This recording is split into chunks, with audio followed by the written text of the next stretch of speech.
Welcome, people. This is my She-Hulk episode 2 review. Now, after watching episode 1, which I found quite disappointing, to be honest, and I thought episode 2 wasn't going to. I don't think episode 2 is going to be any better, if not worse. And to be honest, it was worse. It could have been better, but I give it a chance. But no. Full of all these stupid little comedic moments that just didn't need to be there, like. But yeah, basically, at the end of episode 1, Titania comes busting through the wall, chucks that bench, and who's it? Jen hooks out and catches the bench and then kicks Titania's ass, like, saves the day. But basically, because of that, she's fired, given the boot, told to do one, because it was considered a mistrial, and now the what you call it, jurors and that are going to be biased, like, so yeah, to get rid of her. So she starts looking around for another job, and everybody's like, no thank you, no thank you, no thank you, no thank you. And then basically, she gets approached by Mr. Holloway, the guy who owns GLKH. Got it right. Well, he says he offers her like the job, and at first she's like, sort of like, no, like, or something like that. But after some thinking and banter, like,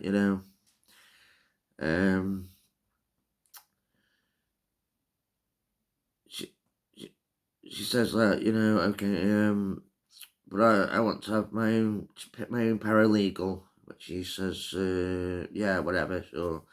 And we all knew it was going to be. It was going to be that woman that was kissing her ass at the beginning of episode 1. And the one at the end of the episode 1 who, got a shoes for her. That one. Like, yeah, obviously it was going to be her. Like, but he says, basically, we're starting this new superhero law division. We want you to be the face of it. And basically that means staying in Hulk form while you're working and while you're in the courtroom and stuff like that, like, And like I said, she does a bit of thinking about it, like, but yeah, ultimately she accepts the job. She's got a paralegal. She turns up on the first day, showing around. Gets to a nice shiny office. She's got a Ross kisser there already. And then basically she's told the first case is representing Emil Blonsky, the Abomination. And she's like, whoa, I can't really do that, because it's a conflict of interest, Basically, he tried to kill my brother, sort of thing. Tried to kill my unkillable brother, like, but yeah. Anyway, Mr. Holloway, he says, well, at least go and see the guy and here's what he's got to say before you make your decision.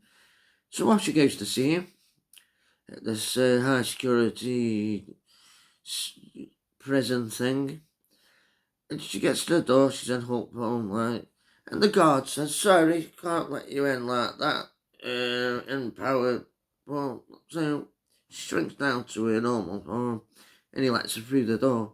And I was thinking, Anna, man, she could just, at the snap of her fingers, turn straight back into Hulk form. Crazy. But yeah, anyway, she goes to see Blonsky, and here's what he's got to say. And it makes perfect sense, really. He was a soldier doing a job, and his job was to try and capture or defeat the Hulk. You know, the Hulk was going around smashing the crap out of shit. You know, obviously, he's a danger to the American national security. You know, they pumped him full of all sorts of super serum and stuff, turn him into the Abomination. And basically, now he's in a maximum security jail, and he looks like he's been there a long time, because he looks like he's aged a bit. But yeah, she listens to what he's got to say, and obviously she's a legal expert and stuff, and, you know, I mean, me listening to him, I'm thinking, yeah, you've got a really good point there, mate. Like, you know, you're locked in here, and yet the Hulk's out there, you know, venerated as some superhero, like, you know.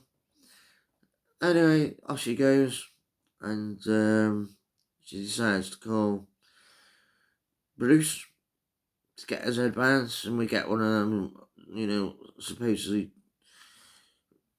comedic moments where she's like yabba yabba yabba yabba down the phone, and he's like but yabba yabba yabba yabba yabba yabba yabba yabba yabba, and then eventually he's like, look, it's okay, you know, he wrote me a nice letter, yeah, by all means, you know, move past this, you know, take the job, represent the guy, like, you know.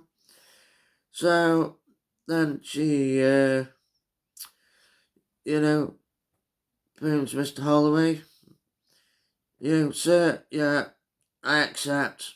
You know, I've already got a winning strategy, because obviously, you know, I'm Mary Sue Hulk. Yeah, and then she's told to put on the news, and we see that fight from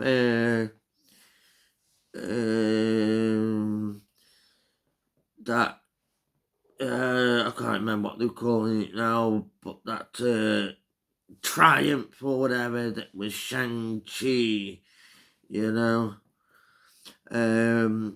with probably the, the one single best scene in that film, which is Wong fighting the Abomination, like, and then, you know, she's looking at the screen, she's like, oh, this could cause a problem, you know, and then basically that's the end. Oh, and if you were wondering about that ship from Shakar that caused them to have that car crash, when she's talking to Bruce about, you know, should she represent Bronsky, should she not, like, and, and hangs up the phone, and then you happen to see him sitting in that, either that same ship or another ship. No explanation. It's like, you know, forget about the knocking him off the road, writing the car off, and, you know, injuring him and turning her into She-Hulk. And what happened to his arm bracelet? Could he not fix it and turn back into a regular man and live his regular life? Or obviously, they need him as Professor Hulk, and this ship from Sakaara going somewhere to do something. Obviously, the Grandmaster's not there, because apparently, as far as I know, Gore got to him. Anyway, people, thanks for listening. As always, I'd appreciate it if you'd hit that like button, subscribe, help the channel out, and as always, peace.